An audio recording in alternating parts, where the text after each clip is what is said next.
नमस्कार मंडळी. तर आज आपण बनवणार आहोत करपाली फ्राय. करपाली म्हणजे कोलंबीचाच प्रकार आहे, पण आमच्याकडे त्याला करपाली बोलतात. तर आपण याच्यातून या सगळ्या नाही करणार, 4 पीस करू आपण, पण मी तुम्हाला साफ करून दाखवते.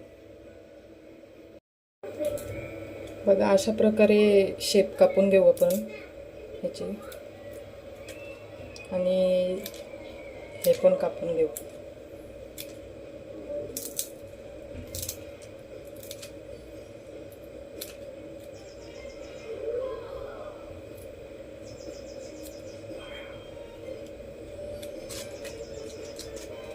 आणि इथे धागा असतो, हां, इथे पाठीला धागा असतो, तो पण आपण काढून घेऊ. इथं कट करून घ्यायचा आणि मग इथून हा धागा निघतो. हे बघा, हा काढायचा, नंतर पोटाला त्रास होतो.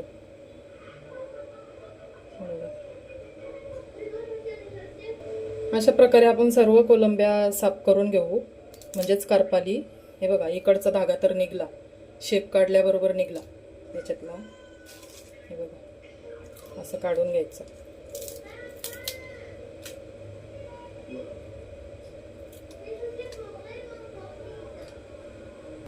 बघू शकता, आपली कोलंबी साफ करून झालेली आहे. आता आपण 4-5 पाण्यात वॉश करून घेऊ. आपले करपाली व्यवस्थित वॉश करून झालेले आहेत. आता आपण काय काय साहित्य लागतं ना ते बघून घेऊ. करपाली म्हणजेच कोलंबी.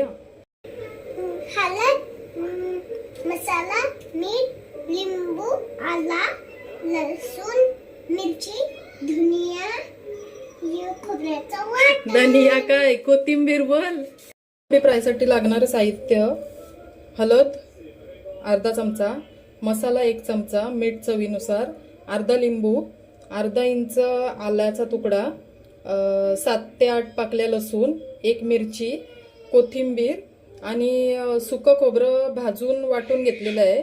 तुम्हाला आवडत असेल तर घ्या, नसेल आवडत तर नाही घेतलं तरी चालेल. आणि मी बटाटा घेतलेला आहे फ्राय करायला. लसूण 7 ते 8 पाकल्या घेतल्यात, आला अर्धा इंच, 1 मिरची आणि कोथिंबीर.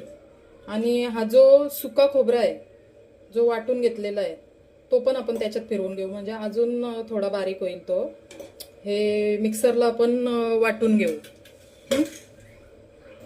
आता आपण सर्व मसाले टाकून मिक्स करून घेऊ. हा आला, लसूण, मिरची, कोथिंबीर आणि सुकं खोबरं ह्याचं वाटण आहे, हे टाकून घेऊ आपण. आता हा लिंबू आहे अर्धा, तो पिलू त्याच्यावर. अशा बी काढून घ्यायच्या. हा बटाटा आहे, बटाटा खूप छान लागतो त्यामुळे टाकते मी. आणि आपला हळद, मीठ, मसाला.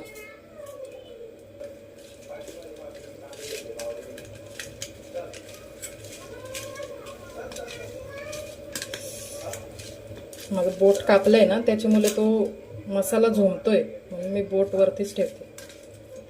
मिक्स करून घेऊ आपण व्यवस्थित. थोडंसं पाणी ऍड करू आपण, थोडंसंच.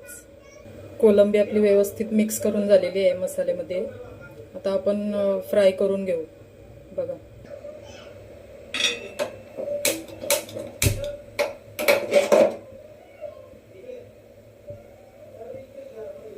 व्यवस्थित तवा तापून देऊ आपण. तवा आपला तापलेला आहे. आपण 2 पल्या तेल टाकून घेऊ त्याच्यामध्ये.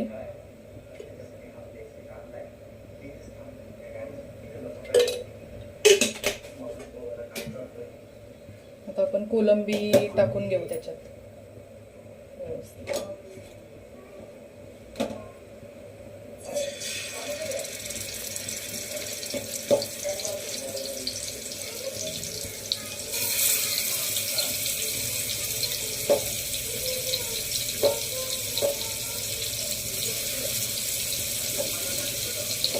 गॅस आपण कमी करून घेऊ, मंद आचेवरच शिजवून घ्यायचं.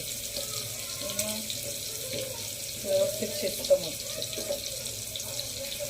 कोलंबी टाकून घेतली. आता हा जो बटाटा आहे ना तो पण आपण साईडला टाकून घेऊ. बटाटा खूप छान लागतो. वांगा असेल तर वांगा पण टाकू शकता.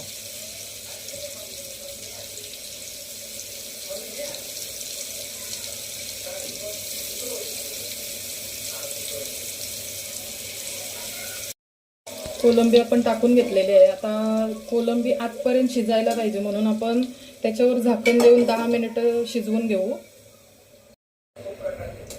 आता आपण झाकण काढून पलटी मारून घेऊ कोलंबीला. एका साईडून तर खूप छान शिजली, तर दुसऱ्या साईडून शिजायला ठेवा. आता झाकण द्यायची गरज नाही आपल्याला, कारण आपण वाफ दिली ती शिजेल आपण. हे बघा, एका साईडला व्यवस्थित शिजले. खूप छान होते ही रेसिपी, नक्की करून बघा. कोलंबी कोणती पण चालेल, असं काही नाही का करपालीच लागतात.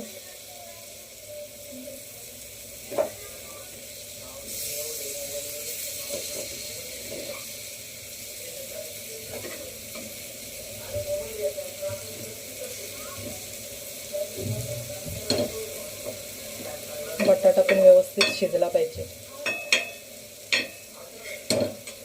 पलटी मारून घेऊ आपण.